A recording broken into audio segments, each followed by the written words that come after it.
how to add a buy now button for products on Wix. So here from the homepage of Wix, I've just clicked on edit site, which has taken me to the Wix website editor. Now we want to focus on this section page, and we want to click on it, which will make a drop down menu appear, and we want to go to our product page here under store pages. So just click on product page and it should load a page with all of our products.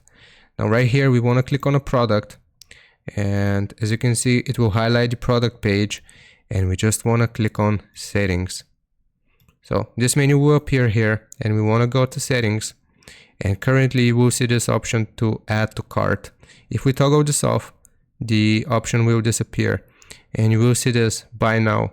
We can directly toggle this on and it changes it to a buy now button here, and we can also automatically change the payment method here so they can check out, So that's how you add a buy now button on your Wix website. I hope this helps. Leave a like and sub, and I'll see you next time.